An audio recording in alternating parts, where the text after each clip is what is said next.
Remember when you could buy a house for the price of a decent car today? When the internet made that screeching sound every time you tried to connect, and somehow that felt like magic instead of torture? When your biggest decision on Friday night was whether to hit Blockbuster first or grab dinner, because both were closing at 10 and you had actual plans that didn't involve staring at a glowing rectangle in your palm. The 1990s weren't perfect, but they had something we've completely lost, a rhythm that made sense. Life moved at human speed. You made plans and kept them. You bought things and owned them. You had conversations without checking your phone because you didn't have one. And somehow the world kept spinning just fine. Today, I'm taking you back to 100 things from 1990s America that you didn't even realize you missed until right now. Not the obvious stuff like flannel shirts and boy bands, but the small moments, the forgotten details, the way things used to work when everything wasn't connected, tracked, or optimized for engagement. These are the pieces of daily life that shaped an entire generation, and most of them vanished so quietly you never noticed they were gone. You had to plan your TV watching like a military operation. Thursday night meant appointment television, Friends, Seinfeld, ER. And if you missed it, you missed it. No rewinding, no streaming, no catching up later. You cleared your schedule, made sure you were home, and when that opening theme started, the whole country was watching the same thing at the same time. There was something powerful about that shared experience, even if you didn't realize it then. Calling someone meant commitment. You picked up that heavy cordless phone, dialed all 10 digits, and hoped they were home. If they weren't, you left a message on their machine or called back later. No texting to check if they were available, no GPS to see where they were. You either caught them or you didn't, and somehow friendships survived just fine. Your local video store knew your name and your taste in movies. The guy behind the counter at Blockbuster would recommend films based on what you'd rented before. You'd browse for 20 minutes, reading the back of every box, building a mental list of what to watch next weekend. New releases cost more, but you'd pay it anyway because waiting another week felt impossible. Mixtapes were love letters written in song titles. You spent hours crafting the perfect playlist, timing each track so nothing got cut off when the tape flipped. Every song choice mattered. Too fast after something slow killed the mood. Too obvious, and you looked lazy. When someone made you a mixtape, you listened to the whole thing, usually multiple times, trying to decode the message hidden in the track order. Fast food actually tasted different. McDonald's fries were cooked in beef tallow. Taco Bell's menu fit on one board, and everything was cheaper, saltier, and somehow more satisfying. You didn't worry about calories or ingredients. You just ordered, ate, and moved on with it all. Magazines were how your day. The guilt came later if you discovered new music, fashion, and culture. Rolling Stone, Spin, Entertainment Weekly, they arrived in your mailbox like monthly care packages from the wider world. You'd read every word, even the ads, because that's how you found out what was cool, what was coming next, what you should care about. The internet existed, but it wasn't where culture lived yet. Your computer was a tool, not a lifestyle. You turned it on when you needed it, used it for specific tasks, then shut it down. No notifications, no updates, no constant connectivity. It sat on your desk like a typewriter, powerful when you needed it, invisible when you didn't. The idea that it would eventually demand your attention every few minutes would have seemed insane. Going to the mall was a social event. You met friends at the food court, walked every store twice, tried on clothes you couldn't afford, and maybe caught a movie at the theater attached to the shopping center. It wasn't about buying things, though you usually did. It was about being somewhere with other people, seeing and being seen, feeling part of something larger than your own house. Cash was still king. You stopped at the ATM before going out, pulled 20 or 40 bucks, and that was your budget for the night. When it was gone, you were done. No credit cards for small purchases, no splitting bills with apps. You either had money or you didn't, and that simple math kept spending in check without thinking about it. Radio DJs had personalities and power. You'd listen to the same station for hours, waiting for them to play that new song you heard once. They'd tell stories between tracks, take requests, make jokes that weren't focus group tested. Local radio felt local. They'd mention traffic on streets you knew, weather that actually affected your day, events happening in your town. Phone numbers lived in your head. Your best friend, your family, the pizza place, your doctor, all memorized because you had to dial them by hand every time. Losing your address book was a genuine crisis. Now, if someone asked for a phone number, half the time you'd have to look up your own. Grocery shopping was simple. One type of milk, 3 kinds of bread, maybe 6 different sodas. You walked in with a list written on paper, found everything in 20 minutes, paid in cash, and left. No apps, no coupons on your phone, no loyalty programs tracking every purchase. Just food, money, and the basic human transaction that had worked for centuries. Your car was your private space. No GPS tracking your location, no Bluetooth connecting to your phone, no computer systems that could be hacked or updated. You controlled the radio, the temperature, and where you went. Getting lost was part of the adventure, and finding your way back was a small victory that actually meant something.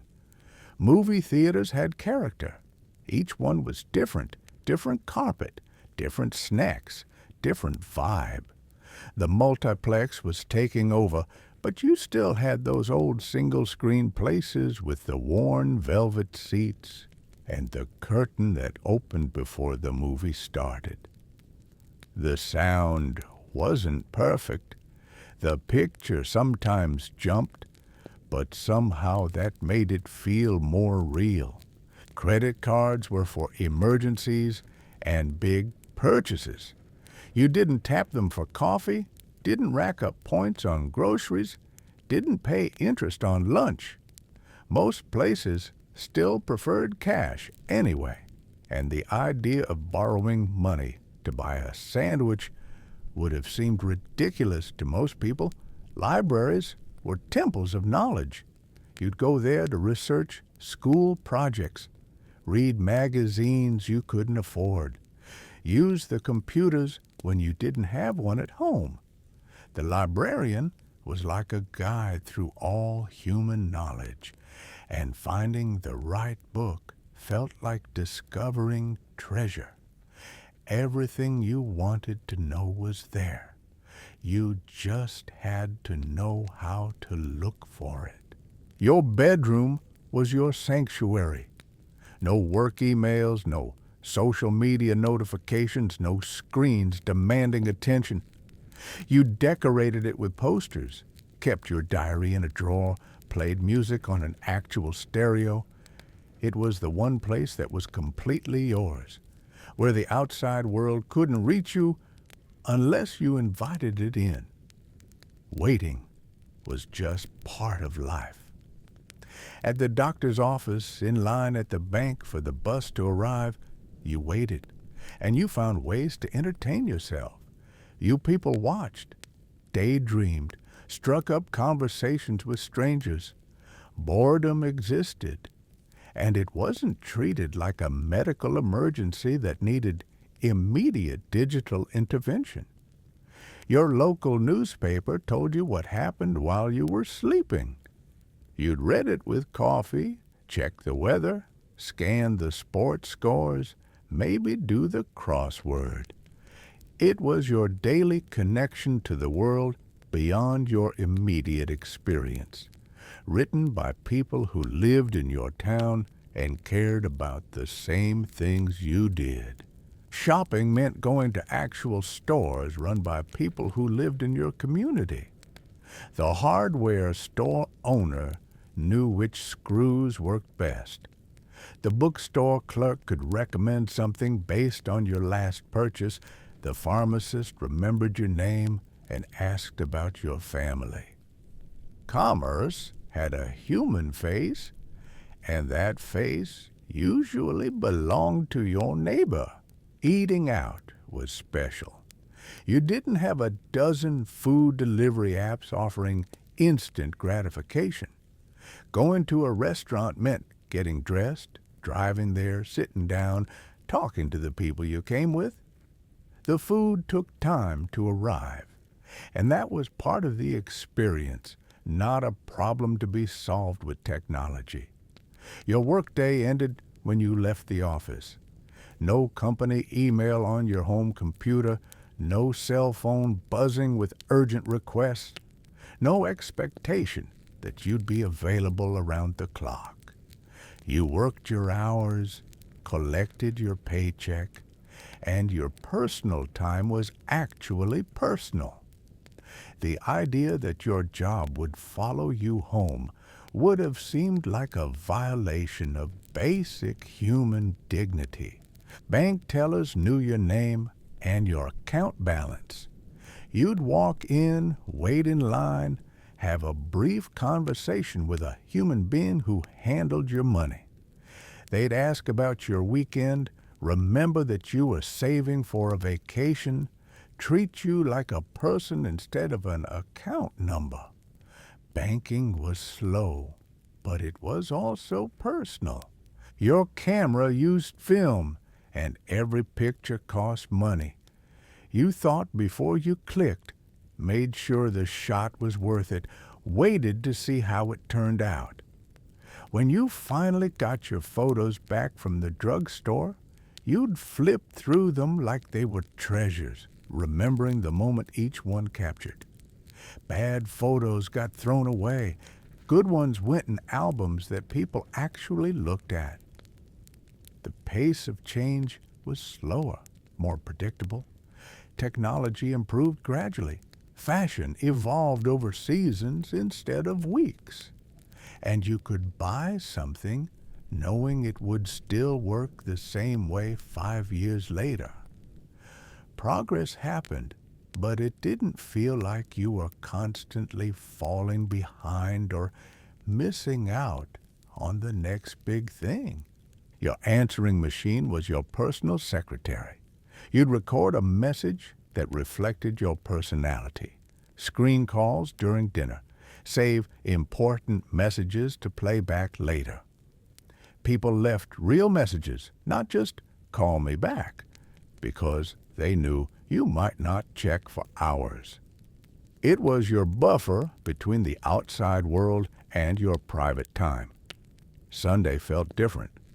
Most stores were closed, nothing urgent could happen at work, and the world slowed down whether you wanted it to or not. You read the thick Sunday paper, maybe went for a drive, visited family, or just sat around doing nothing. It was forced rest, and even if you complained about being bored, your brain and body needed that break. Going out to eat meant studying the menu, asking questions about dishes you'd never heard of, and sometimes taking a chance on something completely new. Restaurants didn't post their menus online. Food pictures were rare, and Yelp reviews didn't exist.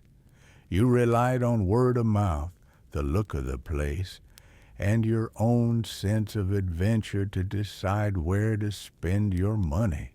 Your music collection was physical and precious. CDs lined your shelves like a library of your personality, each one carefully chosen and paid for. You'd flip through liner notes, read every credit, study album artwork under good light. When someone borrowed a CD, it was a genuine act of trust. Scratch it, and you'd damage something irreplaceable. Building a collection took years and real money, which made every album feel earned. Concert tickets came from actual box offices or record stores. You'd wait in line for hours, sometimes camping out overnight for popular shows. The ticket was a piece of cardboard you'd keep as a souvenir, maybe tape into a scrapbook. No service fees, no dynamic pricing, no digital transfers, just you, some cash, and the promise that if you showed up on time, you'd get in. Your neighborhood had distinct boundaries and character. You knew which streets were safe, which shortcuts led where, which houses belonged to families you recognized. Walking around meant seeing familiar faces, maybe stopping to chat with someone watering their lawn. Every area had its own vibe, its own unwritten rules, and moving across town felt like entering a different world. Driving somewhere new meant adventure and risk. You'd print directions from MapQuest if you were lucky, or rely on hand-drawn maps and verbal instructions from people who'd been there before. Getting lost was frustrating, but also exciting. You'd discover neighborhoods you'd never seen, stumble across interesting shops, maybe find a better route by accident. Every trip was exploration. Your wallet was thick with business cards, membership cards, and punch cards from local coffee shops. Loyalty meant carrying around physical proof of your regular visits. 10 stamps got you a free sandwich. A plastic card tracked your video rentals. Your wallet told the story of where you spent time and money, a physical record of your daily habits. Photo albums were family entertainment.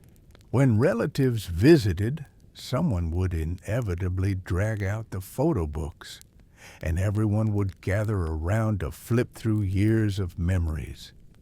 You'd tell stories about each picture, laugh at old hairstyles, remember trips and birthdays and random Tuesday afternoons that somehow got captured on film.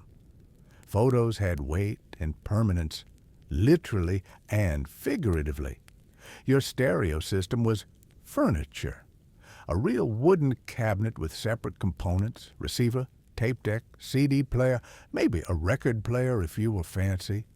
You'd spend hours arranging your CDs nearby, adjusting the speakers for perfect sound, creating the ideal listening environment. Music wasn't background noise. It was the main event, and your stereo was built to make it sound important. Bookstores were cultural centers. You'd browse for hours, reading first chapters, discovering authors you'd never heard of, maybe settling into a chair to finish an entire magazine. The staff knew books, not just sales figures, and they'd recommend things based on actual reading, not algorithms. Finding a good independent bookstore felt like joining a secret club of people who still believed in ideas. Your phone rang at dinner time, and you answered it. Might be a friend calling to make weekend plans, might be your grandmother checking in, might be someone selling something. You never knew until you picked up, and that element of surprise made every ring feel potentially important. Caller ID was expensive and rare. Mystery was just part of daily life. Cooking meant planning ahead. You'd flip through actual cookbooks, write shopping lists by hand, make sure you had all ingredients before starting. No Googling substitutions mid-recipe. No ordering missing items for delivery. If you forgot something, you either made do or changed the menu. That limitation forced creativity and made you a better cook. Your local newspaper was written by people who lived in your town. They covered city council meetings, high school football games, the opening of new businesses. You'd see familiar names in the letters to the editor, recognize houses in the real estate section. The paper felt connected to your actual life, not like content produced by strangers in distant cities. Summer jobs were how teenagers learned to work. You'd bag groceries, scoop ice cream, mow lawns, lifeguard at the community pool. These weren't career moves. They were lessons in showing up on time, dealing with difficult customers, managing money. Your first paycheck felt enormous because you'd never had real money before, and you'd learned exactly how much effort it took to earn it. Garage sales were treasure hunts. Saturday mornings meant driving around neighborhoods, looking for handwritten signs pointing toward someone else's unwanted stuff. You'd find vintage clothes, interesting books, kitchen gadgets that still worked better than anything new. Every purchase had a story, whose house it came from, how long they'd owned it, why they were letting it go. Your bedroom had a landline phone with a long, tangled cord. You'd stretch it around corners for privacy, twist it while talking, sometimes get so wrapped up in conversation you'd forget where you were. Important calls happened from your bed, your closet, wherever you could find a quiet moment. The phone was attached to the wall, but somehow that made conversations feel more intimate, not less. Christmas shopping meant going to actual stores during actual business hours. You'd fight crowds at the mall, circle parking lots looking for spaces, stand in long lines with your arms full of wrapped packages. It was exhausting and stressful, and somehow more satisfying than clicking add to cart. The effort made the giving feel more meaningful. Your car stereo ate cassette tapes. You'd fast forward to find your favorite song, rewind when you missed the beginning, flip sides when you reached the end. Sometimes the player would tangle the tape, and you'd spend 10 minutes with a pencil trying to wind it back. But when everything worked perfectly, windows down, volume up, your favorite song starting right on cue, nothing felt better. Restaurants had smoking and non-smoking sections. You'd request your preference when making reservations, and it actually mattered where you sat. The smoking section always felt more adult somehow, even if you didn't smoke, like that's where the real conversations happened. Non-smoking felt safer, but maybe a little boring. Either way, cigarette smoke was just part of eating out. Your local video store had a personality. The horror section was in the back corner. The foreign films were on a separate rack that most people ignored. And new releases took up the entire front wall.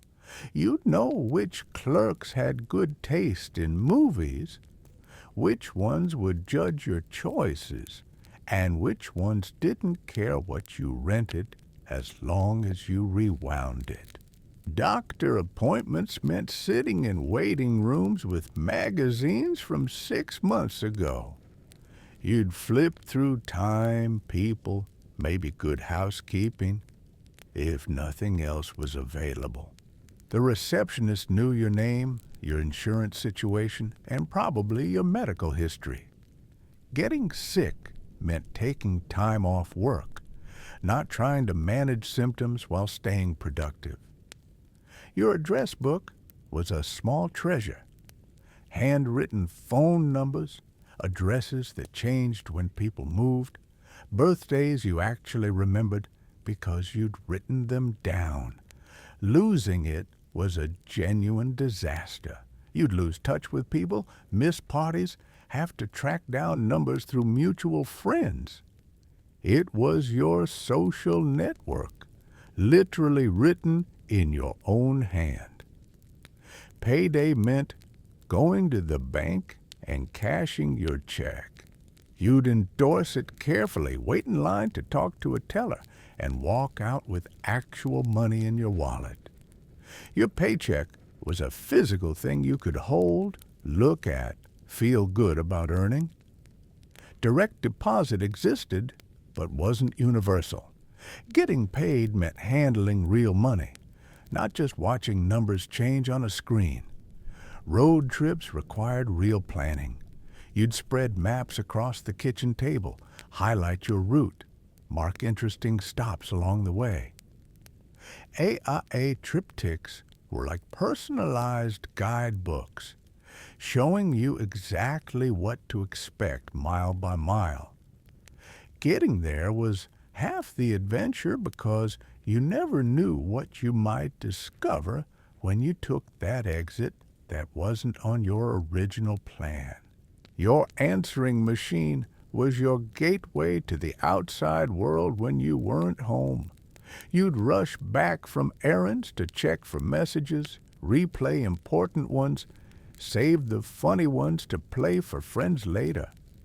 The blinking red light meant someone had thought of you while you were gone, and that felt significant in a way that seeing 47 unread messages on your phone never could. Church bells marked time in small towns, factory whistles announced shift changes, and ice cream trucks played tinkling songs that could be heard 3 blocks away.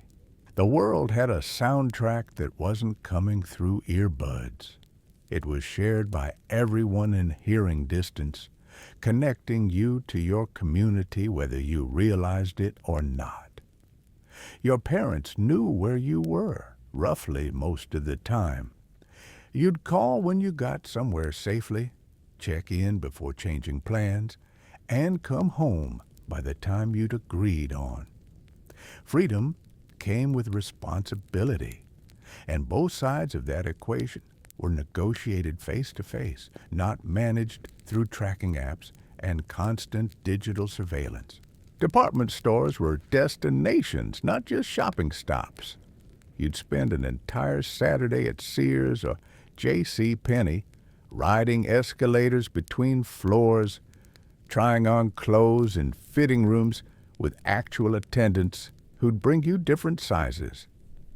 The toy section was a wonderland during Christmas season, and the home goods department smelled like new furniture and possibility. Each store had its own personality, its own layout you'd memorize over years of visits. Your morning newspaper arrived with a satisfying thud on your front porch. You'd step outside in your bathrobe, breathe the morning air, and unfold pages that still smelled like ink. Reading it was a ritual. Coffee, comics, sports, news, in whatever order felt right. The crossword puzzle was a daily challenge you'd tackle with a pen, no cheating allowed, and finishing it felt like a genuine accomplishment. Laundromats were social spaces where strangers became temporary neighbors. You'd claim your washers, sort your colors, and settle in for an hour of unexpected community. Someone would always need change. Someone else would share fabric softener. And conversations would start over whose turn it was for the good dryer. It was chore time that somehow became people time. Your neighborhood pharmacy was run by someone who remembered your name and your prescriptions. The pharmacist would actually counsel you about new medications, warn you about side effects, maybe even call your doctor if something seemed off. The magazine rack by the counter was where you catch up on gossip magazines while waiting, and the photo counter was where your vacation memories became real. Hardware stores were temples of practical knowledge. The old guy behind the counter could solve any home repair problem, knew exactly which screw would work, and would cut you a piece of pipe to the exact length you needed. You'd wander the aisles looking for solutions to problems you didn't even know you had, and somehow always left with more than you came for. Arcades were sensory overload in the best possible way. Flashing lights, electronic bleeps and bloops, the satisfying click of buttons and joysticks. You'd convert your allowance to quarters, stake out your favorite game, and defend your high score against all challengers. The good players had crowds watching their techniques, and getting your initials on the leaderboard felt like immortality. Your local coffee shop was just that, local. No corporate logos, no standardized menu, just someone who'd figured out how to make good coffee and maybe decent sandwiches. The regulars had their usual tables, their preferred mugs, and conversations that picked up where they'd left off yesterday. It was your third place before anyone called it that. Bulletin boards in grocery stores and coffee shops were the original social networks. You'd tack up index cards advertising garage sales, looking for roommates, offering piano lessons. People would tear off phone number tabs, and that's how you found your apartment, your babysitter, your guitar teacher. Community happened on corkboards with push pins. Your family had one computer, and everyone shared it. You'd sign up for time slots, wait your turn to check email or play games, and negotiate whose project was more important. The modem made those alien sounds every time you connected, and getting online felt like opening a door to another dimension. When you were done, you'd actually log off and let someone else have their turn. Bookmarks were actual objects made of paper or metal or fabric. You'd slip them between pages to mark your place, collect pretty ones as souvenirs, maybe use old receipts or business cards when you couldn't find a real one. Losing your bookmark in a thick novel was a minor tragedy that meant spending 5 minutes trying to remember where you'd stopped reading. Your car's glove compartment was a time capsule of road trips and daily life. Old maps folded wrong, expired registration papers, maybe some emergency cash, or a flashlight that may or may not work. Every car had its own collection of random stuff that somehow felt essential. Proof of oil changes, directions to places you'd visited once, napkins from restaurants you'd forgotten about. Polaroid cameras made every picture feel like magic. You'd snap the shot, wait for the square to slide out, then wave it in the air while the image slowly appeared like a ghost becoming solid. Bad pictures got thrown away immediately. Good ones got passed around the room. Every photo was one of a kind, unrepeatable, precious in a way that digital images never quite managed to be. Your town's main street actually mattered. Local businesses lined both sides, each one owned by someone who lived nearby and cared about the community. You'd run into neighbors at the bank, chat with the barber about weekend plans, maybe grab lunch at the diner where the waitress knew how you liked your coffee. Downtown felt alive because people actually spent time there. Pen pals were real relationships with people you'd never met face to face. You'd write long letters by hand, sharing details about your daily life with someone hundreds or thousands of miles away. Waiting for their reply taught patience, and finding their letter in your mailbox felt like receiving a small gift. Some of those friendships lasted for years, built entirely on handwritten words. Your bedroom radio was your connection to the wider world. Late at night, you could sometimes pick up distant stations, hearing music and voices from cities you'd never visited. AM radio traveled farther after dark, and finding a clear signal felt like discovering buried treasure. You'd fall asleep to whatever was playing, letting someone else's voice carry you into dreams. The yellow pages were your search engine, organized by category and geography. You'd let your fingers walk through pages of local businesses, comparing ads, looking for the right service in your area. Everyone was listed, from OA Plumbing to Zeke's Auto Repair, and finding exactly what you needed felt like detective work. The book was thick enough to use as a booster seat. Your stereo had separate volume controls for left and right speakers. You'd adjust the balance, fine-tune the bass and treble, maybe add a graphic equalizer if you were serious about sound quality. Every component had its own power switch, its own purpose, and setting up the perfect listening environment was an art form that took real knowledge and patience.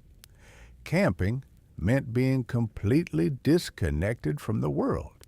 No cell service, no internet, no way for work or family to reach you unless it was a genuine emergency. You'd tell people roughly where you'd be and when you'd return, then disappear into nature with nothing but whatever you'd packed.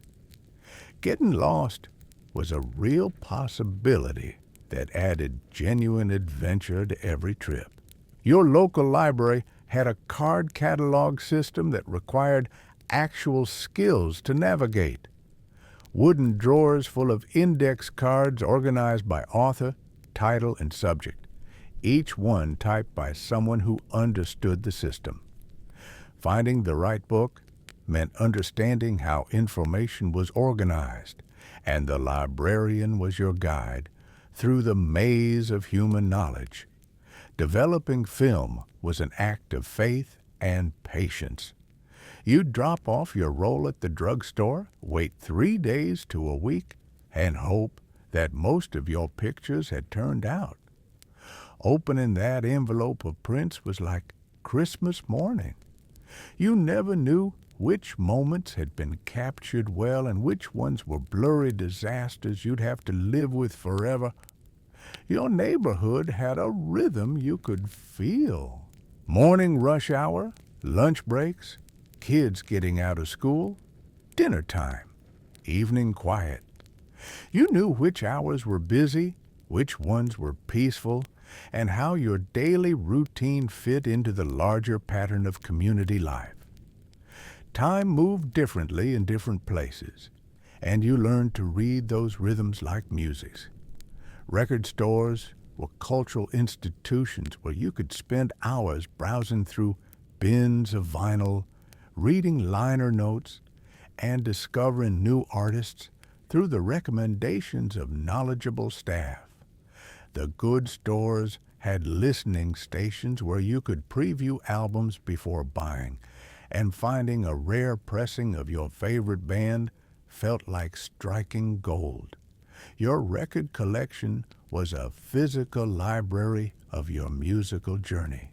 Paying bills meant writing checks by hand, addressing envelopes, and making sure everything got mailed before the due date. You'd balance your checkbook monthly, keeping track of every transaction in a little register that lived in your purse or wallet.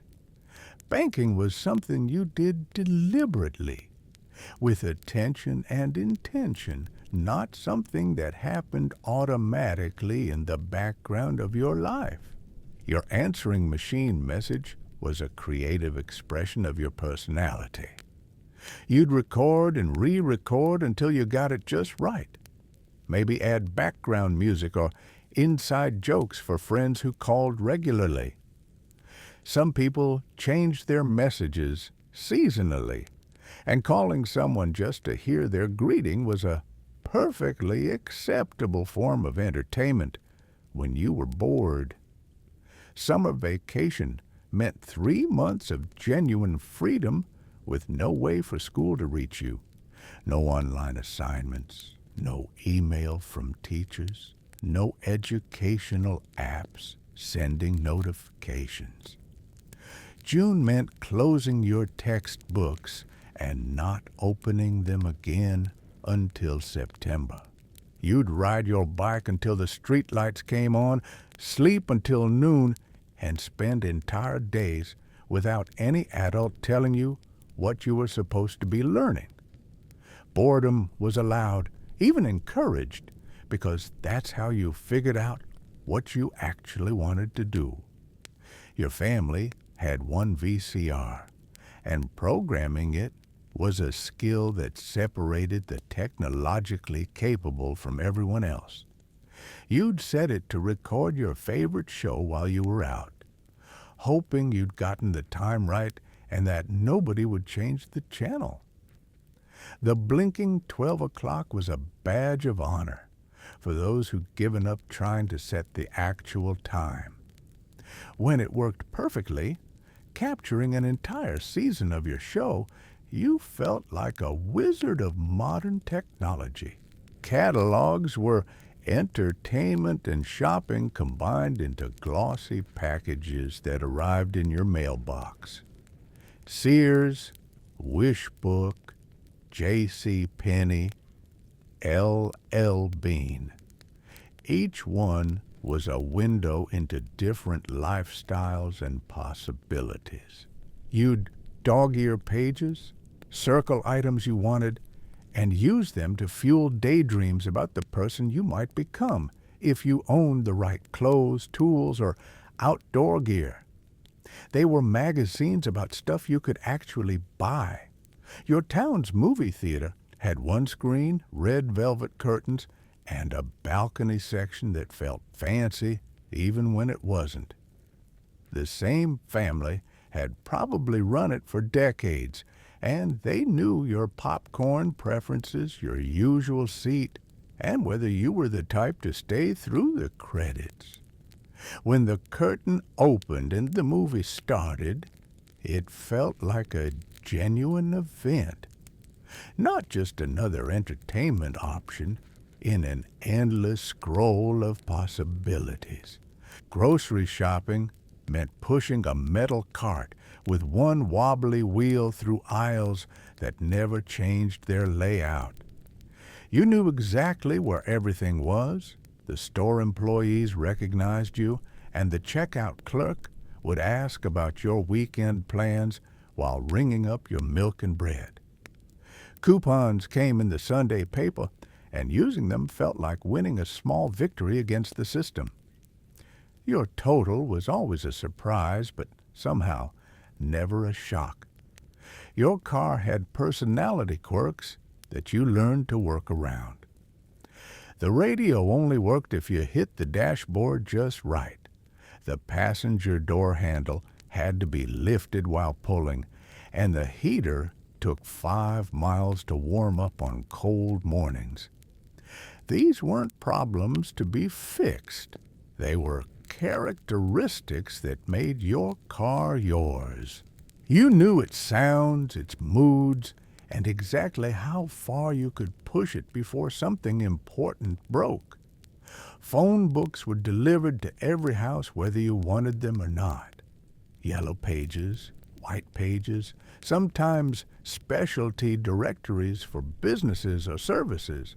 They'd pile up on your front step like gifts from the information age, thick enough to use as step stools and comprehensive enough to contain every phone number you might ever need.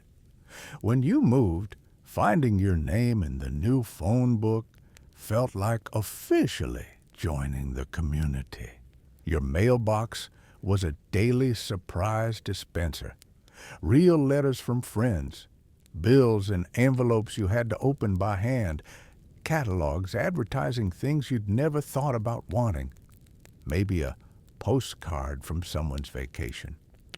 The mail carrier knew your address, your schedule, and would sometimes hold packages if you weren't home.